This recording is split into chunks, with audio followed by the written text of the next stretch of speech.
Happy Friday!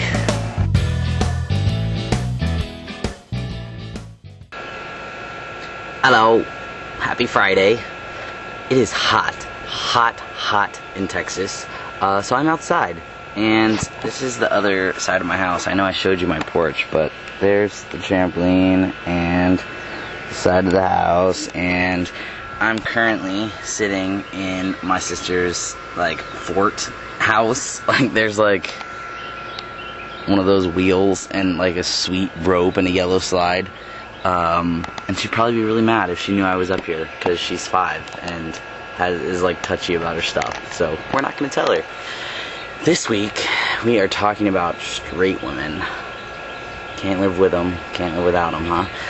Actually made a list of questions.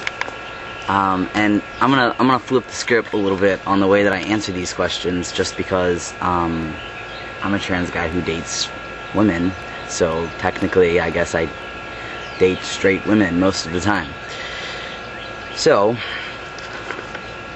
the first question is, when you came out, did any of your straight female friends automatically assume you were telling them because you were attracted to them, and how did you handle it?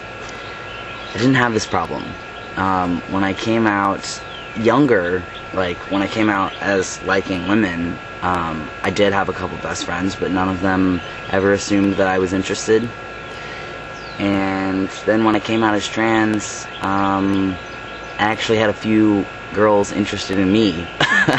So it wasn't that they were intimidated at all. So I guess it turned out to be a positive thing. But the second question I can attribute to, it says, I'm in love with my straight best friend. Now what? Well, for some reason, like I said, I've always dated girls, right? But I seem to get crushes on lesbians now that I've transitioned, and it's frustrating because you were all very open and amazing and like girls, and most of the time this causes a little bit of a problem for me. So yeah, I've had a few lesbian crushes, some of which I was really good friends with, and that complicated things just a little bit, because you have to respect people and how they identify. And if someone is attracted to female-bodied people that identify as female, then you gotta respect that. You gotta respect that. Oh, I'm sticky. I'm sorry I'm not wearing a shirt today, but it's freaking hot outside, and I was really suffocated inside. So I'm I hate that clammy feeling you get in the summer when it's really humid. To see my awesome tan line, it's pretty great, because it's been really cold, so I haven't been wearing, I haven't had the chance to get a tan. So we're gonna work on that. Today is the second day of summer, and we're working on it.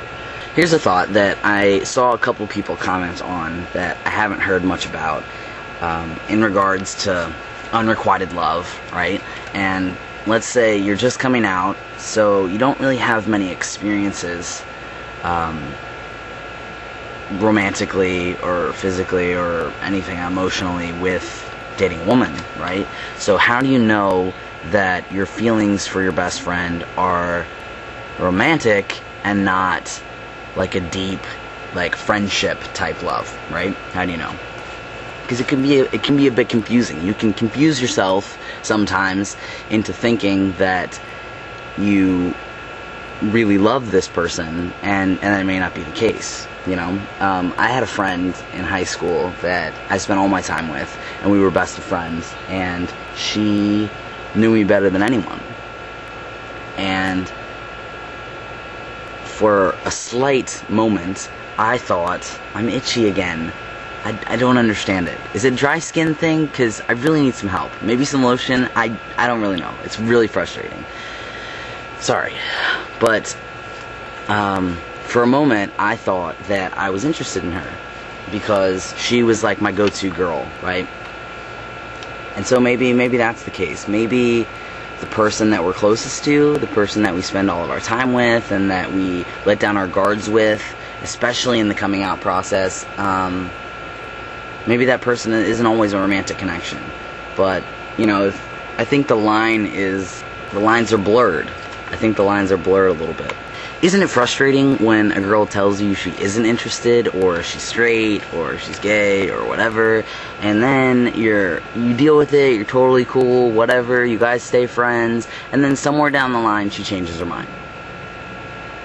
And you're like, but I thought that you weren't this or that, I thought you weren't interested, and the story changes, you know, and you may have an interaction, you may have a little experience, and then it's like, where do you stand, you know? Because then when things like that happen, you seem to wonder if everyone is like that.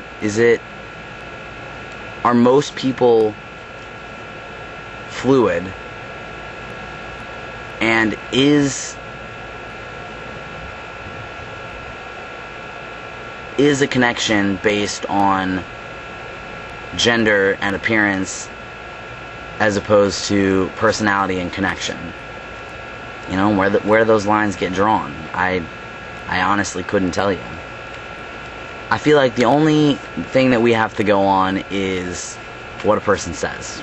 I think you gotta remind yourself just to treat them how you'd want to be treated if you're in that situation. As cheesy as that sounds, if a guy was interested in you and you absolutely were not interested and knew you would never and could never have a romantic relationship with this person, but you guys were best of friends, you wouldn't want to hurt him, but you would want to be realistic, you know, and you would want him to respect you and your decision that you like girls and that you want to date girls, you know. And if he is a good enough friend, then, you know, he'll back off. And I think that it goes the same for liking straight women.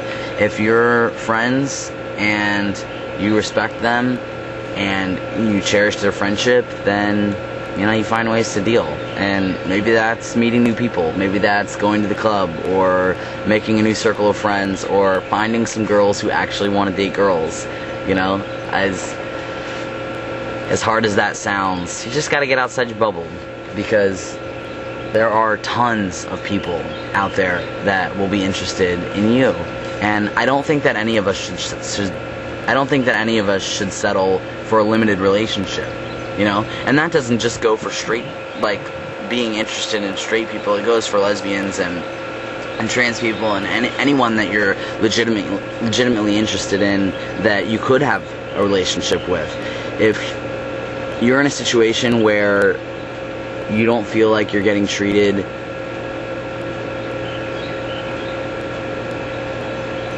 if you're in a situation where you know that that person is holding back, or you know that they can't give you all of themselves, or they're just not treating you the way that you think that you deserve to be treated, don't waste your time. Don't waste your time. Because way too much time will pass where you wonder when it'll change, you know? And you'll start second guessing yourself. And in the meantime, there are plenty of other connections that you can be making.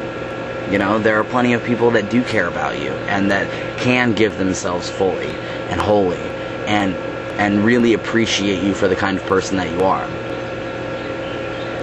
Don't ever let anyone make you feel inferior or unimportant or unloved, or, you know, like someone else could take your place, because no one deserves to feel that way. So don't accept that. You're better than that. I mean, no one ever said dating is easy, you know, that's why they call it the game. You just gotta do what you can to play with what you got, you know, and eventually you'll come out on top. In way more ways than one. Okay, so this video was a clusterfuck of answers, and I'm sorry my thoughts weren't more together. It must be the heat getting to my head. So, all I have, ooh, a breeze. Hells yeah. That's all I have to say.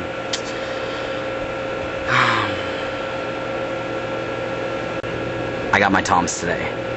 How excited am I? Yeah. High five. Look. Yeah.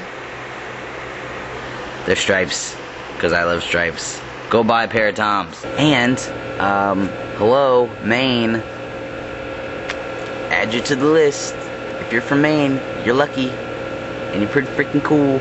I've never been to Maine. I've heard it's gorgeous. Is it? Is it gorgeous? Do you live there? Send me a pic of Maine. Because I'd really like to go. It's on my list of places to visit. Okay, I'm off. I'll catch you next week. Happy Friday. Have a good weekend. Peace.